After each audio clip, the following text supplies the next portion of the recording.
Good afternoon, everyone, and welcome to our second session of the Johns Hopkins Artificial Intelligence and Technology Collaboratory for Aging Research. Sessions are to focus on artificial intelligence and technology development in aging research. My name is Peter Abadir. I'm an associate professor of geriatrics medicine, and it is my distinct pleasure to introduce our speaker for this session, Dr. Rama Chellappa. Dr. Chellappa is a Bloomberg Distinguished Professor in Electrical and Computer Engineering and a biomedical engineer and a chief scientist at the Johns Hopkins Institute for Assured Autonomy. Dr. Chellappa is a pioneer in the area of artificial intelligence. His work in computer vision, pattern recognition, and machine learning have had a profound impact on areas including biometrics, forensics, 2 and 3D modeling of faces, objects, and terrain. And today, Dr. Chellappa will be talking about the design of adaptive, fair, and robust AI systems. Thank you, Dr. Chellappa. Thank you, Dr. Abadir. It's a pleasure to be here with you all. I'm going to talk about our work in designing, adaptive, fair, and robust AI systems, and I will explain what these terms mean as we go. The outline of the talk is we'll just provide a very brief overview of our AITC, and then I will go over AI as it developed. I know I like to say if AI were a senior citizen, it would be ready to collect Medicare and be on Social Security. But a lot of people seem to think AI just happened last week or something like that, or maybe a couple of months ago because of ChatGPT. So just to set things straight, correct, I will give a very brief history of AI. And then I'll talk about the newer development, at least over the last decade, how data is dominating the development of algorithms, especially computer vision and medicine. And with AI, not everything is always peachy. There are always challenges. And so we are providing some partial solutions to those. And many other folks are also working on that. And then I will discuss how our AITC plans to collaborate with our partners, not only our grantees and awardees, but also our friends at UPenn as well as UMass-led consortium. As you know, there are 3 such centers. So the main pitch for Hopkins is bringing good things to life for seniors, right? Hopkins has a long history of cutting-edge research on human aging as part of Human Aging Project. And so this is a component of that. Our goal is to build an ecosystem that brings in engineers, computer scientists, geriatric physicians, data scientists, and also folks who know how to start companies and so on, get involved in this. So we have representatives from School of Medicine, Engineering, Public Health, and Business School, Carey School of Business. And the goal is to build novel AI technologies that improve care and health outcomes for older Americans. This is a beautiful picture built by Dr. Abadir. On the left, you will see all the, lot of issues that the elderly population face. Comorbidities is one, and cognitive impairments is one, mobility impairments is there. And there are other kinds of issues like managing, medication, polypharmacy, and so forth. On the right, you see the classical and modern techniques in AI, machine learning, and data science, depending upon, what your interests are. We have anything like classical supervised techniques all the way to modern deep learning. And there are other kinds of techniques that are coming up, so-called self-supervised techniques, weakly supervised techniques, and so forth. And the classical applications are natural language processing, computer vision, speech, robotics, planning, et cetera, et cetera. So in the middle, okay, you have on the top our AITC. On the bottom, you have an interesting picture with some barriers. Of course, these barriers are quite well known. And hopefully our AITC will address how to remove these barriers or blockages so that there is a very good interaction between the left and the right. Okay, so some of the barriers are, of course, the clinician engineer silos. Not all engineer is interested in working in the clinical side, etc. And unrealistic expectations. AI I think we have such issues with many technologies, and AI is uniquely, in that space. They're always everybody expects AI to do everything and everything well and everything good and so forth. But it's not practical, right? So we have structured our Hopkins AITC around these cores, and there's a pilot core, AD, ADR, and D focus, and another core focused on aging.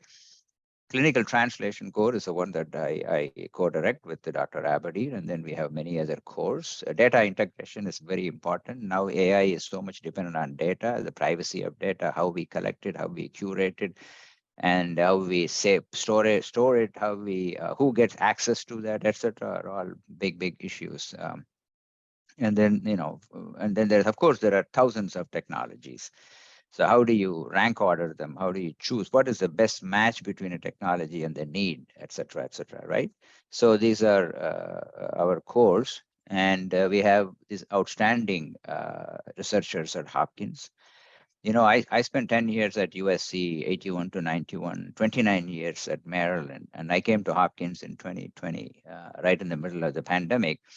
And the reason why I made that switch is I wanted to explore artificial intelligence for medicine. And Hopkins is a great place to do that. Every doctor, physician you see in Hopkins is interested in doing research, cutting edge research, and how to translate those research findings into how they provide care to patients, right? So this has been a great uh, move for me. Although it's only 2.5 years, I've already made a lot of contacts and so forth. So Hopkins ecosystem is really well suited for marrying AI and technology to medicine, of course, in particular, in this case for the AITC, taking care of elderly folks. So in addition to what we have here in terms of AITC, we have many institutes and centers in Hopkins. I have listed some of them here. I'm involved in 4 of those: MINDS, IAA, Center for Imaging Sciences, and the Center for Language and Speech Processing. And there's lots of conversations going on. We're all working together, writing proposals, graduating, supervising students, writing papers, and so forth. So again, interdisciplinary research is what drives Hopkins, right? So we also, every professor has his or her own lab. And then, later on, I will discuss how, all these resources can be used to help our grantees. Okay, so as I said before, AI didn't start when ChatGPT came about. No, AI, there was a 1956 Dartmouth workshop. Some of the best minds in the country, including Marv Minsky and Alan Newell and Claude Shannon, who's a very famous information theorist, and many others, McCarthy, etc. They were there. In those days, I got my introduction to AI as a graduate student in spring 1978, and again, many other classes that I took afterwards. In AI in the 70s was about game playing and so on. Search algorithms were a big part of AI research. The well-known A-star research came in the 70s. And A-star research is A-star search algorithm is the one that's kind of there as a backbone in the Google Map software. And then in the mid 80s, we had uncertainty reasoning, so-called Bayesian network came about, and in the 2012 onwards, deep learning, which is driven by data, has taken over as AI. Application areas, of course, computer vision, robotics, natural language processing, and so on. The more recent exciting thing is so-called large language models, LLMs, ChatGPT being one of those. And so it's really creating a lot of excitement about AI. Many of you may be aware of these algorithms. In fact, as we were reviewing your proposals, we saw many of these things mentioned in your proposals. Clustering, heuristic search, Bayesian networks, reinforcement learning, genetic algorithms, and so on. So we have here a picture of how some of those things get mapped onto. Of course, you have the 3 major things: handcrafted, the good old way of doing it, and of course, big data based trained, and then you have the tutored one, which observes something and then tries to learn like a child would do, right? In fact, if you read the later portion of Alan Turing's classical paper, Alan Turing makes a hypothesis: maybe the machines can be intelligent, can become intelligent by learning as like how children learn. Children observe, then they learn, right? So that is the third component here. Anyway, so AI and medicine go a long ways. In fact, in the 70s itself, there was an attempt made to design expert systems to deal with the blood infection problem. So I have discussed here, it was developed at Stanford. I don't think it was deployed much. I mean, they were playing around about several hundred rules. The interesting I want to point out is that it made decisions. It kind of interacted with physicians. They can query it and it will say something and do something. And then it looked like it had some intelligence, and it was explainable. So when explainability has become a big issue now, and I'm fond of saying, well, AI was explainable before deep learning came, right? So of course there were concerns about privacy, and of course those days we didn't have GPUs and so on, so it was not clear how much one could do with those. Pathology also, got into this very early on.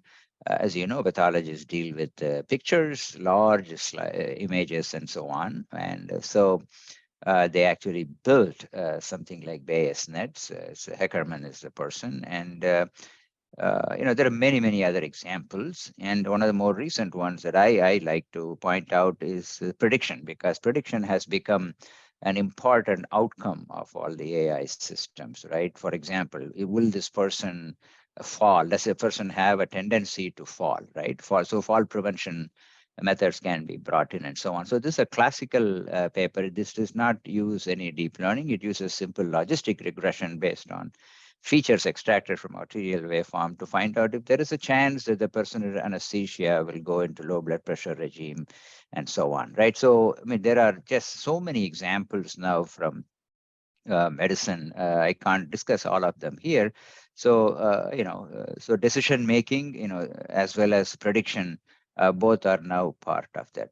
Now, let's go to neural networks. Neural networks, I like to call them like they're like cats. Cat supposedly has 9 lives. So neural networks probably is in its third life or something like that. First one was in the late 40s with Hebbian rule and so on, where the models for neurons were derived and learning algorithms were designed. And then in the mid 80s, what happened was there was a seminal paper by Hoffield on traveling salesman problem and so on. So that led to a re-emergence of neural networks, and they were used for OCR, optical character detection, face detection, autonomous driving. Actually, Dean Pomerleau at CMU demonstrated a car could drive from Pittsburgh to San Diego 95% of the time on its own using a very simple neural network based control, right? And we got into the ACT, ATR, and things like that. So, this is the neural network. And then what happened? Support vector machines came, they became very good, and people dropped the neural networks. And of course, now it has come back because we have GPUs and tons of data with annotation. So this is a classical convolutional neural network. In the original neural network, the dot product between the weights and the inputs were propagated up with appropriate nonlinearities, whereas Jan LeCun said in his thesis, let's replace that using convolution operations. Convolution operation is very, very natural in computer vision, image processing, and so on, because the input and the output look like images. And he basically showed with a 5-layer network, LayNet, he called it, being French. And he had a very successful demonstration in the 90s and so forth. And what happened was this did not get much support from computer vision folks, because at that time we were busy with building models of illumination models of objects and this and that. Idea that you will just send some data in and a decision will come out, so-called black box approach. It still is a black box, right? It was not very appealing to at that time. So it was not widely accepted. And of course, it changed in 2012 when AlexNet came. Computer vision folks had what is known as a challenge, that is the ImageNet challenge, where Professor Fei-Fei collected millions of images, and some with annotations as to where the objects are and what the objects are. And then there was a challenge. Folks have to come up with methods to prove their metal with this data set. And Jeffrey Hinton, who is one of the pioneers in do I get you guys like neural networks? And Jitendra said, why don't you run a neural network on the ImageNet? If you beat the traditional computer vision methods, then we will be impressed. Okay, so all right. So Jeff, as a good professor would do, gave that problem to one of his star students, and the student applies a version of LayNet, added a few more layers, replaced the sigmoid nonlinearity with the ReLU function, and showed how GPUs can be used and so on. That's it. It really had a remarkable improvement in performance, significant reduction in the error rates, and computer vision has not been the same ever since. So once that was shown, everybody jumped into deep learning and so on, right? So impressive performance, many tasks. So we actually, computer vision has become a one-trick pony field. You go to our conferences, 95% of the papers is some kind of a deep learning or other. For somebody like me who has been around since early 80s working on computer vision, it's somewhat worrisome, but you can't argue against performance, right? That's the problem. So deep learning, if you have the right amount of data, right architecture, and the needed annotations, it works very well. Okay, we actually built an end-to-end system for face recognition for the US government and so on. But not all problems in computer vision are getting the same level of performance. So, it's not a panacea for all problems. So you got to, be judicious about combining data and domain experience. So what happened in computer vision in the 80s and 90s, we were big on domain-driven approaches. Now we have become fully data-driven approaches. I think the good thing would be to combine data and domain. And that's where I think we're going to be able to address some of the challenges that we see in purely data-driven approaches. So the other thing I would like to mention is the last one. Deep learning and AI are not the same. AI is bigger than deep learning. So when somebody says, so are you working in AI? They say, yes. What are you doing? I'm implementing, ResNet. Good. That's good. There's nothing wrong in it, but AI has lots of other stuff. So deep learning is a component of AI, and so let's not forget that. Of course, people like to say, hey, deep learning is making these decisions. Maybe does it have intelligence? How do you compare with humans and so forth? But the human brain is vastly more complex. We still don't know how it works well in computer vision and so on. And the cool thing is the matrix multiplications that are present in deep learning have helped NVIDIA. GPUs are, everywhere now, right? So, and supervised learning, it requires a lot of data, and not all problems have a lot of data. Even if you have a lot of data, who's going to sit there and create annotations? Especially in medicine, you can't send it to some Amazon Turker and have them put bounding boxes and say, yes, this is a cancer cell and that's not a cancer cells. No, you can't do that. You need people with experience and so forth. So that's a challenge. And, oftentimes what happens, you have 120 million parameters and you don't have enough data to learn them. So it's overfitting, right? That means it doesn't generalize well. And I'll discuss these issues in more detail down the line. And then, of course, you have, there's always a possibility, can I learn without any labels, right? Unsupervised learning, semi-supervised learning, and so on. And one, of course, issue is that even small changes in input can create problems. For example, the truck, image is there. If you give it the left image, yeah, the deep learning will say truck. If you add the noise pattern that I show in the middle picture and then add it to the left picture, and then the deep learning thinks it's an ostrich. Well, that's not good, right? Especially in medicine, you can't afford to make those kinds of mistakes. So I just will talk 2 slides to tell you how we built an operational system using deep learning. This is the IARPA program, started in 2014, ended in 2019. IARPA said, go and build the best face matcher for the US government.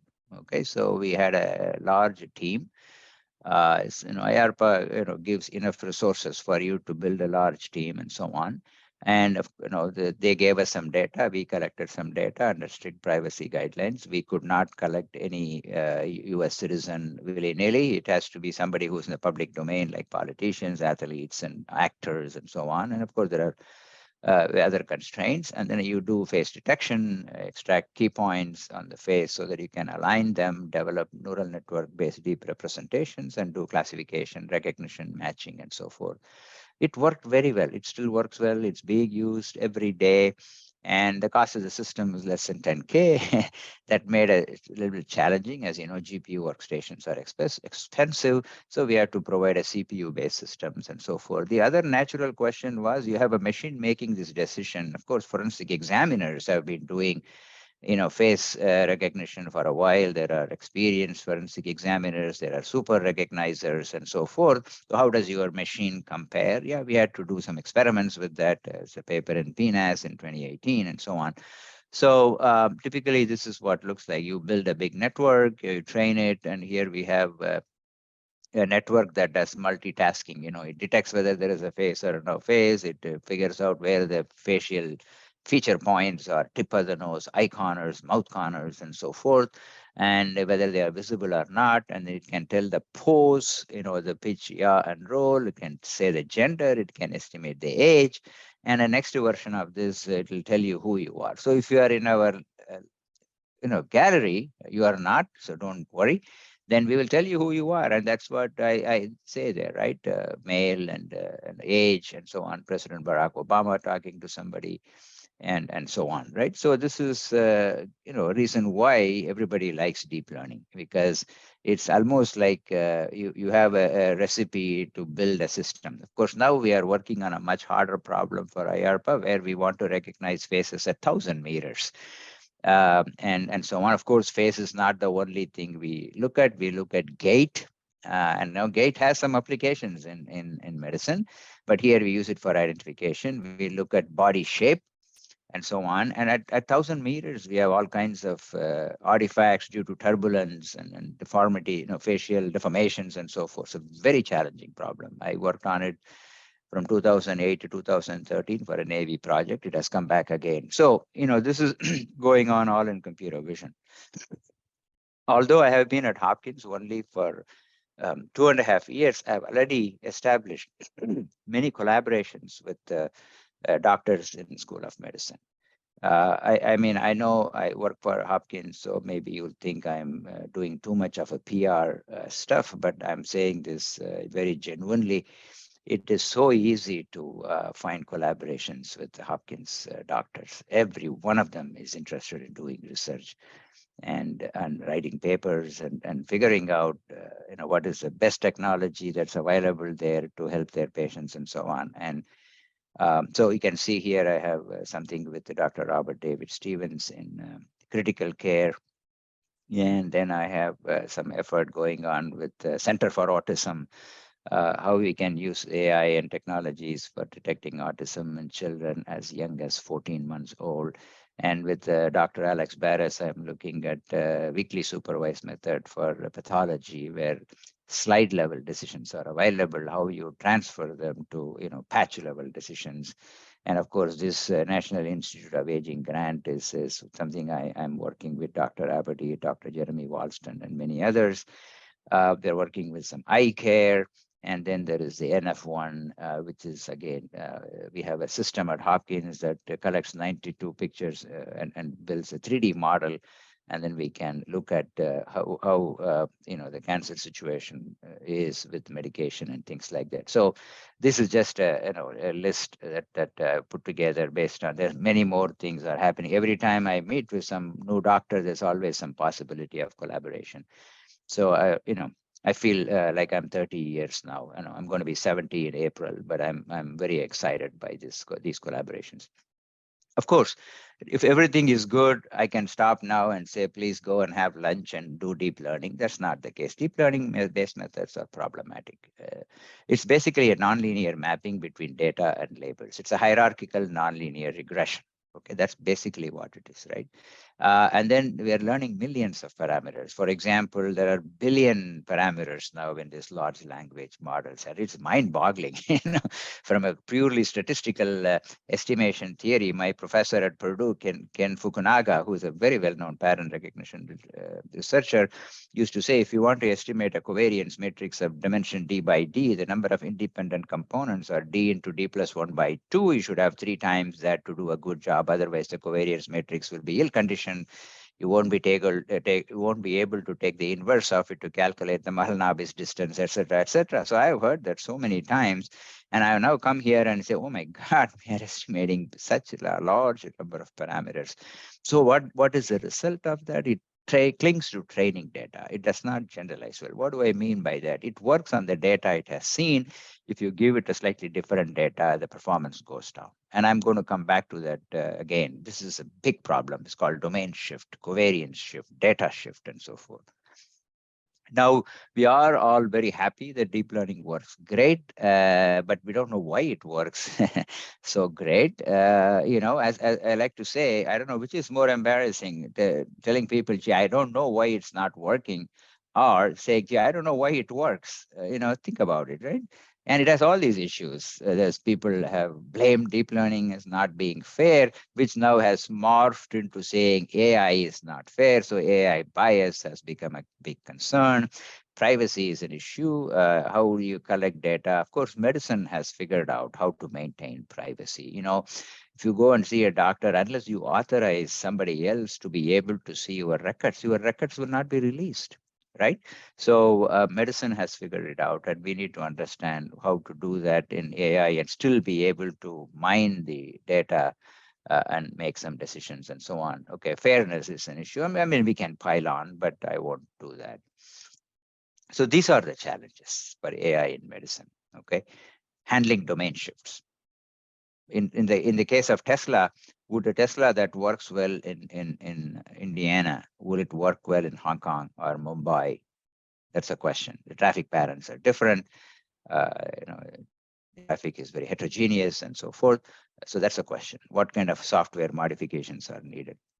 Role of generative AI models, right? Again, I'm not going to bash Chat GPT a lot, but I'm going to bash it a little bit. While it is very exciting, it does make stuff up.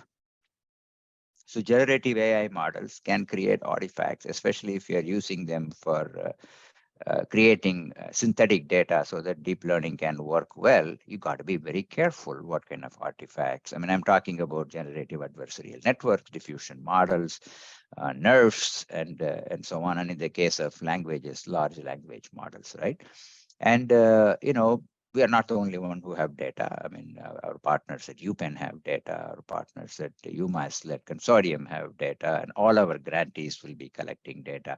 So the privacy concerns, people would be reluctant to share their data. How do I still get the best out of this? The so-called federated learning has to be done, but federated learning, is not, it's been there, but still it has other issues that we can talk about. And then, as I told you before, deep learning is a black box kind of a thingy. And then everybody says, hey, can you tell me why this decision was made? Well, we're making some progress in that.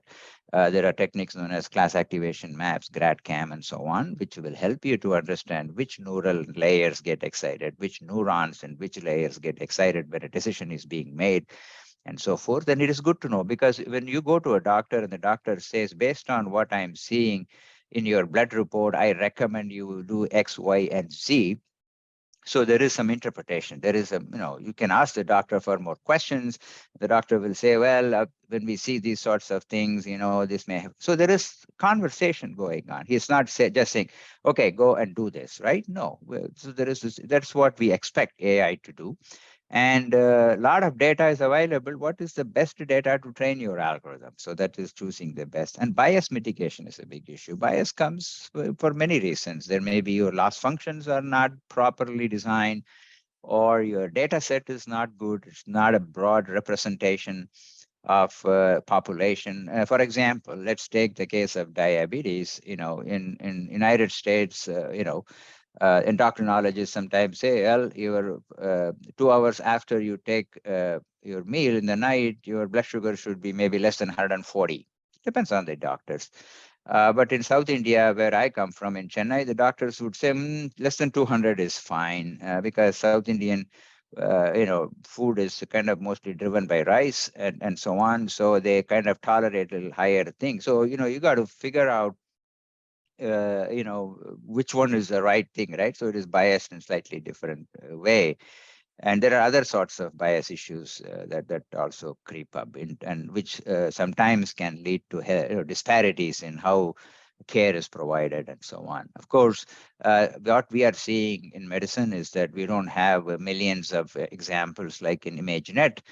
We have small data. So how do you learn from small data? So-called few shot detection, and the whole field known as meta learning take care, handles this. And then, of course, there is this physician, patient, and AI interactions.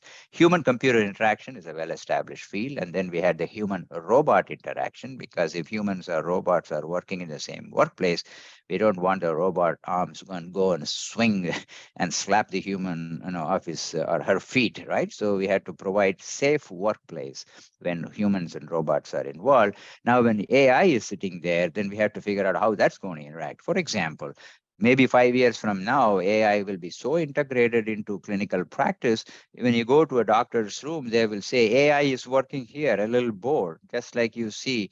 There is a video camera here that may be in operation B1, right? We see that notice in places where they have video cameras. Now, at what time and when are we going to be comfortable doing that, right? So, because the patient would like to know the moment he or she sees that board, hey, doc, you have AI working with you. What is it, ChatGPT? I hear ChatGPT makes stuff up. So, how do you trust your AI? So, trustworthiness is very important for humans to deal with AI and the physicians. Okay, so now based on what I'm hearing that ChatGPT is doing, right? So I'm now saying more than trustworthy, I want AI with integrity, right? I mean, if you know a friend who just makes stuff up, I mean, how will you believe that friend in anything that he or she says? I think about it. So I really worry about it because, as I'll say later, what keeps me awake at night is all this new excitement. While technologically it's great, but we don't want to we want to make sure that what is out there is trusted by people. Okay, that's very important. So I'm just going to very briefly go through the various problems. Handling data shift. Professor Suchi Saria, a distinguished colleague of mine in computer science department, has a nice letter written with a few other folks in New England Journal of Medicine, where Dr. Saria observes the domain shift problem, that the sepsis detection algorithm she developed using AI and machine learning, using one hospital data. No, not her algorithm, some other algorithm that is being used. She did some experiments with it, and then it doesn't work well at other hospitals because the data is different, demography is different, and so on. Again, I want to be very careful. It is not her algorithm. She wrote a letter about another algorithm that had this issue with the domain shift. We know about this issue for a long time, for 50 years. In classical pattern recognition, we will say if the test data is not same as training data, the performance will go down. So how do you handle that? And we wrote many papers on that, and we wrote one in 2011 where we gave an unsupervised version of this and so forth. So I have listed here many papers that come in computer vision. I am seeing this again and again and again. In fact, in the project, we are working with physicians at Wilmer Institute. They are trying to, diagnose eye diseases using cell phone images. And of course, the quality of cell phone images collected in the field, even with additional sensors and so on, is going to be different. The distribution is going to be different from what you might do in a well instrumented lab, in a clinical lab. And so how do you handle the domain shift? The data is somewhat less than ideal, right? So this happens in every problem that you will do based on data. If you test it on a data collected at different place using different protocols, different sensors, different this, different that, you got to worry about it. Of course, there are many, many solutions for it. You can assume that you have all this data collected from a new domain and no annotations are available, and then you can still do it. That's called unsupervised domain adaptation. There is semi-supervised domain adaptation where some data from the new environment is annotated, and then you bootstrap from there and so on. That is a more practical approach to it. So we have seen proposals that we received and reviewed, actually mention this as a problem, and some of them provide solutions to it. So anytime you do AI based on data, you have to worry about data shift. Okay. Of course, this assumes that you have an idea of the new data. Sometimes you may not have, you may not be able to acquire data in a new environment. So that is called domain generalization. That's even a harder problem. All right. So keep this in mind. And for example, here is a pathology situation where the performance goes down when you take the algorithm that was developed for one pathology lab and apply it on the other one. Okay. So it is very, very documented issue. And second one is the generative AI models. Of course, there's all this thing about chat GPT these days, but generative models have been there since 2014, generative adversarial networks by Goodfellow, Ian Goodfellow, and then more recently diffusion models, even more recently neural radiance fields and so forth. So generative models are useful for producing synthetic data in case you don't have enough annotated data, because when you synthesize data, you already know how you generate it. So annotations come along with the data. And also there are no privacy concerns, right? Because it is synthetic. So if you go to the website known as thispersondoesnotexist.com, you will see every time you refresh the website, you will see a new face. And my goodness, face is so real, but there's nobody in the world like that. That's why it's called thispersondoesnotexist.com. Having said that, some folks went and carefully analyzed, and they said there is a little bit of the training data set here, there is a little bit of that training data set here. It's not like it totally came from vacuum, right? But it's trained on such a large face data set, it's very difficult to pin down that face as belonging to somebody who actually, exists. So that is amazing development. And then, of course, the language versions of that, right? Chat GPT and so on. So, this is, you have to be careful. So generative models are useful for various applications, but it can make stuff up. So you have to be careful about that. And here we have used the generative models so that the pathology image generated in the other lab can be somewhat predicted, and then we can do the adaptation and things like that. Okay. Again, we have to be careful because they will introduce artifacts. This is federated learning because, as I said, in the medicine world, free flow of data is hard, unlike in general computer vision. And that's why we have the data, core in our AITC. How are you going to manage the data collected at Hopkins and other hospitals and so forth? There is a bridge to AI effort, and Dr. Chris Chute, who is a Bloomberg Distinguished Professor at Hopkins in the School of Public Health, is leading our efforts on that. So, of course, one thing is data. I worked with Google a summer many years ago, where they had data from 1,000 cell phone users, Google employees, but we couldn't see those data. So we had to develop, identification algorithm. Who is this person based on the cell phone information? And so we had to develop, an algorithm. It's called Project Abacus. It's part of ATAP. Regina Dugan was the person who was in charge of the overall operations at that time. So federated learning is very important. What we do here is take models, built on data at various places, and then try to come up with one model that somewhat represents it. Well, it has issues because the data at different places may have different distributions. So the models may behave a little differently. So how do you account for data shift as you merge these models to create a single model, right? And anytime you federate, it may be good on the average, it may not be particularly good for any one particular site, because that's what happens, right? When you federate, it may not be optimal for any state, and it's kind of tries to average out things and so on. So this is something we have to look at it. Okay. And there are some nice articles here I have mentioned. By the way, I can provide these slides to you all. I'll give them to Anne, and then Anne can share with them. Explainability. Especially in medicine, if a doctor cannot explain to the patient why a particular treatment is being suggested, then the doctor is not going to have any success with the patient. Now, in the case of deep learning, we suffered through it, but then there are a couple of things came known as class activation map and GradCam, from Davy Parikh's lab. Basically, the idea there is once you see the network make a decision, you probe inside and see which neurons and which layer are contributing to the decision. So it provides some idea, right? If you have a deep net like ResNet 101, the bottom layers are looking for generic features like blobs and this and that. And then as you move up and up and up, it gets focused on specific tasks. I recently came across this paper, Explainability for AI in Healthcare. It's a must-read paper for everybody. I don't know about this journal, but I read it. It talks about the legal implications. It talks about the implications for the patient, for privacy, and and so on. It's a very well written article which talks about why explainability is so important. Classic examples are when deep learning makes decisions not based on what is really there, but based on the background, for example, then it immediately loses its explainable feature and so forth, right? So AI bias.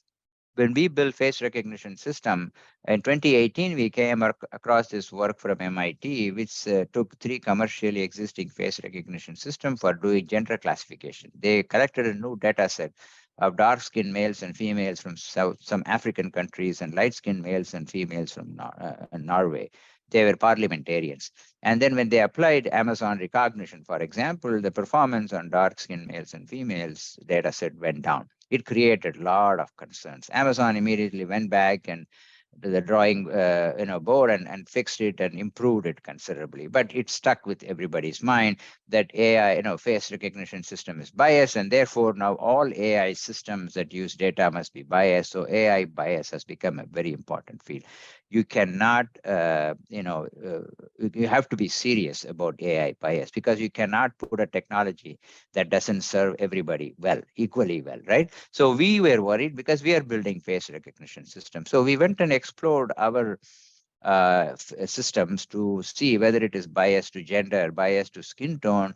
Well, without surprise, yes, it was biased. So, okay, we understood where the bias is and so on. And for that, we used a technique known as MINE, Mural Information Neural Estimation, which will probe how much of gender is coded in your deep features, how much of skin tone is coded in your deep features, and so on. Once you know that, you can then develop new loss functions and mitigate their bias and so forth. So you cannot bring bias to zero because there is a trade-off between bias and performance, okay?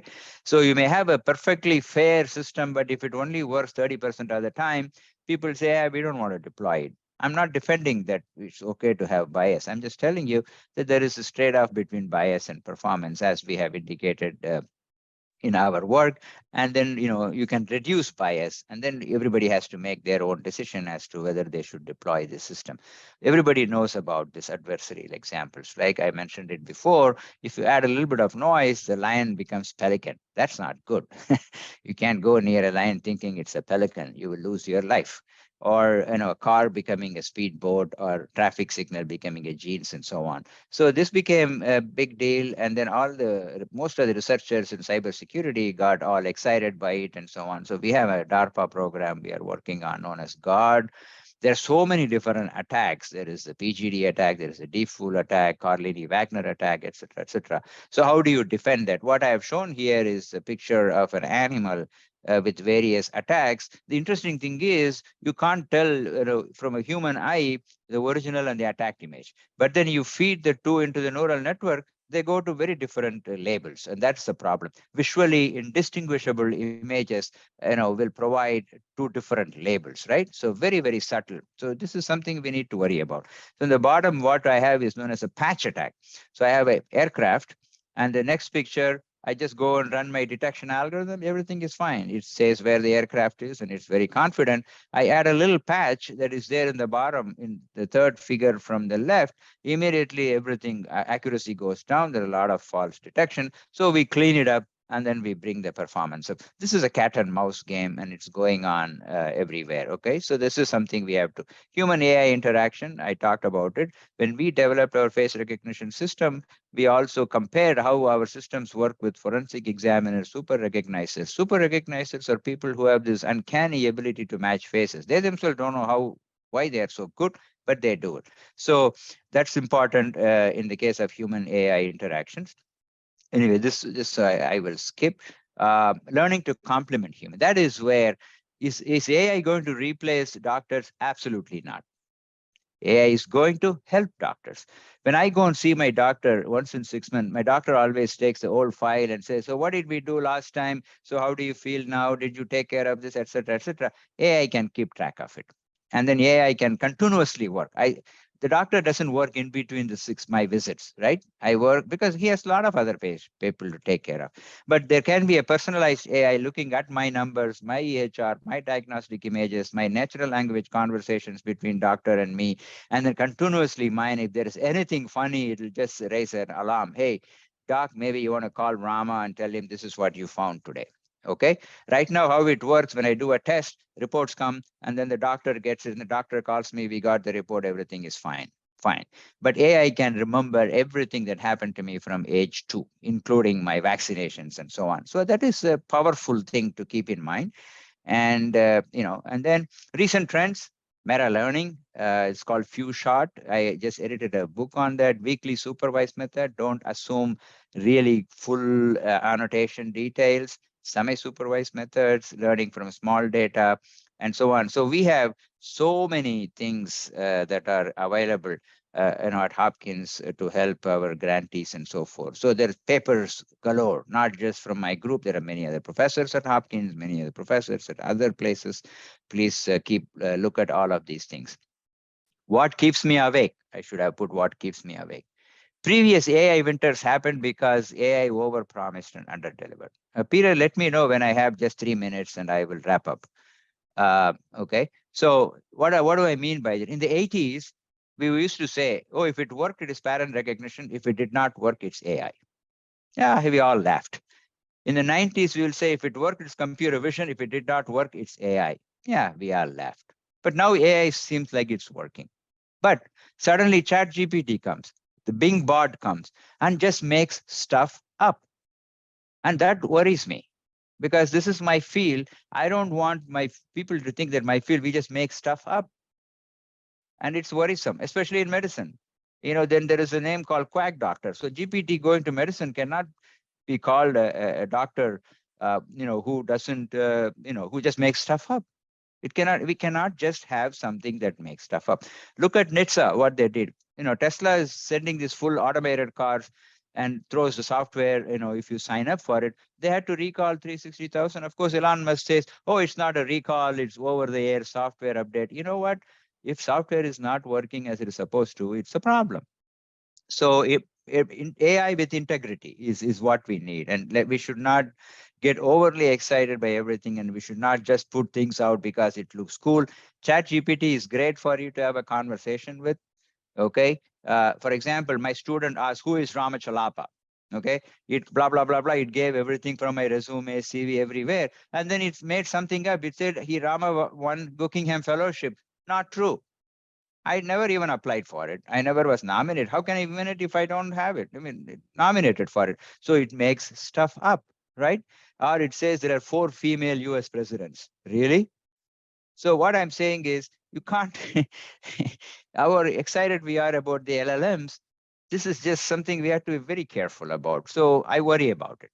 Of course, what AITC at Hopkins? Many projects are in place and many more will be kicked off soon. We have had some hiccups and so forth, and we are working through them. And our very capable administrator who keeps us on track on everything related to AITC is Ms. Ann Weicker, and her picture is here, her email is here. Please send a request to Anne. Hey, I have this problem in my thing. I'm facing some hurdle. Which professor at Hopkins and help? Anne will come to us, and then we will figure out maybe we can help, or all the partners in the AITC can help, or we will find somebody else who can help, right?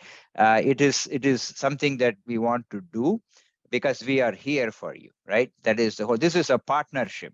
We are not just like a DARPA grant manager, just give money and go. No, even there they are very invested in your successes. So the success of our AITC depends on the success of you guys. I mean, the partners, grantees, awardees, and etc., etc. So we are in this together. So feel free to ping us and we will respond. So that's the one thing I want you to know.